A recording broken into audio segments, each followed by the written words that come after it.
Hey Merfolk fans, I'm Joe. Thanks very much for joining me today. If you'd like to support my channel, please check out the link above to my Patreon page. I'll also put the link down below in the description. I'm back with round 2 of a Modern League. I'm 1-0 after beating Blue-Red Phoenix. I won the die roll, and this is a pretty nice hand. We'd definitely love to draw another blue source. But we do have Benthic Biomancer, and we can adapt him with the mana that we have. So even like a Mutavault will get Thassa onto the table. So we can play spells, and another blue source will make this hand sort of incredible. So I did keep. The opponent mulliganed to 5. So we're going to be looking to lean pretty hard and just sort of capitalize on their lack of resources. All right, so it looks like Tron or potentially Hardened Scales, though Hardened Scales doesn't play a lot of basic forests, I don't think. And it is, in fact, Tron. Reejerey is another creature we could cast if we do draw another Mutavault. So I'm going to adapt right now. There's that Mutavault. And we can pitch Trickster because that's only really useful against like Wormcoil Engine, and they're pretty far from Wormcoil Engine. So we get in for 2 right away with Benthic Biomancer. We see that Urza's Power Plant.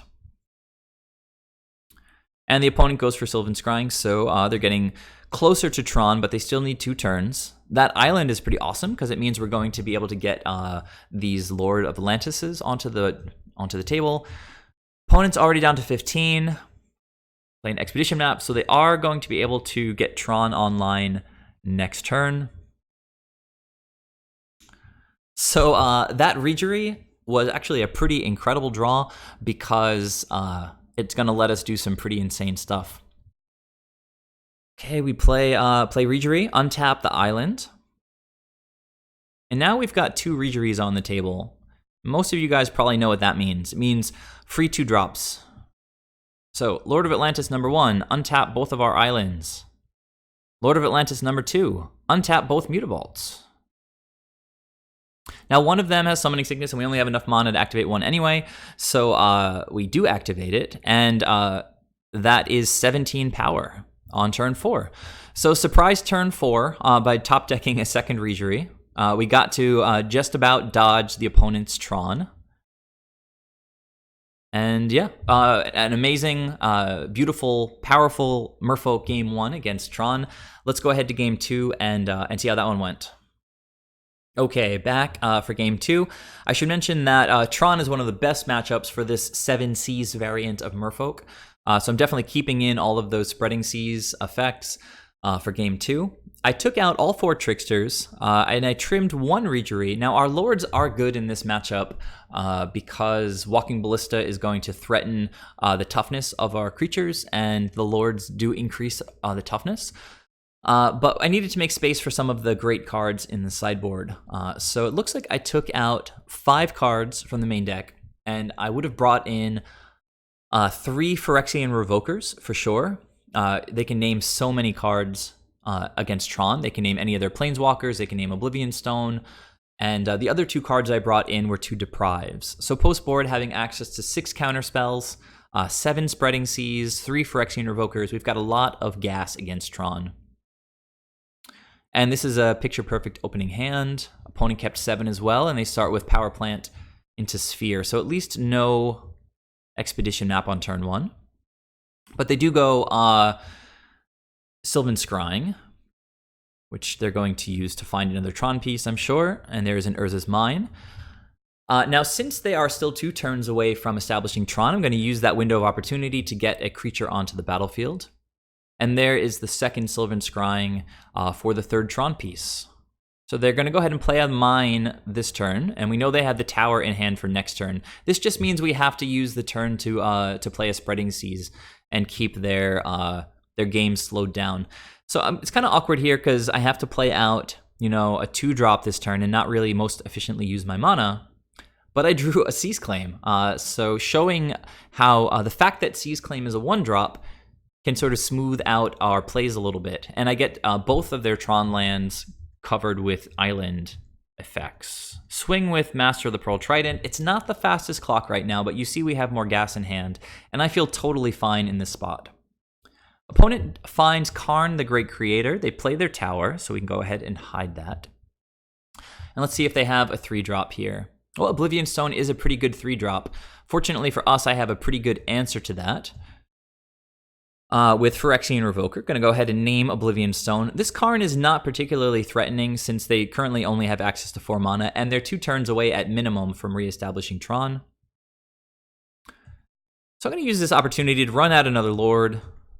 Swing for 3, they're down to 15, and you can see I've got 12 power on board between 4, 3, 3, and 2. They do have another Tron piece there, and they play Karn. Let's see what they fetch up. So they choose not to fetch, instead turning an Oblivion Stone into a 3/3, which is pretty stupid because I have access to Island Walk.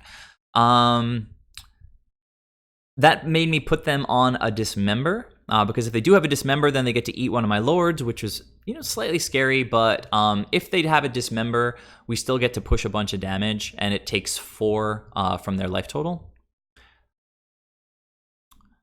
So I'm going to go ahead and activate Mutavault. I had to think a little bit about whether that was correct or not, but again, if they have the Dismember, I don't think we're in too terrible of a position. I'm definitely not going to attack with the Phyrexian Revoker.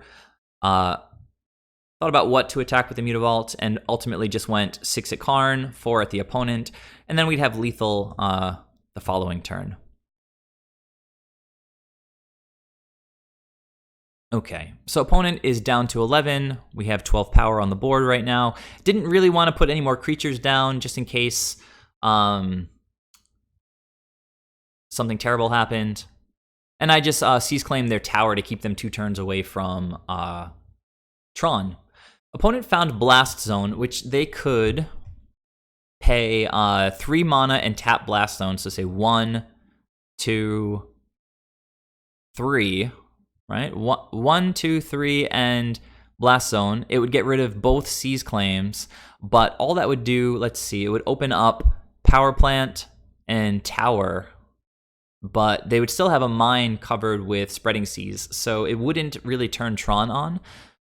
So Blast Zone, a really scary card against us typically, but in this situation, at least given the way that the tempo is developing, it's not going to help them soon enough. And if I want to, I can just cover it with a Spreading Seas next turn. Opponent just passes, and I'm going to activate Mutavault and just get in for lethal. If they have something to stop me, I can just put Spreading Seas on the Blast Zone. Okay, so opponent goes to -1. It was like the easiest match against Tron that I've had in a long time. It was excellent being able to play Spreading Seas and then draw into a Seize Claim and be able to play them both on turn 3. Yeah, and then we just crushed him with Lords in game 1. So pretty excellent stuff. Please leave your thoughts down below about the match. Please subscribe to the channel if you haven't done that yet. Take a moment and check out my Patreon page, and tune in for the next video where I'll be back for round 3 of this Modern League. Thanks a lot. I'll see you there.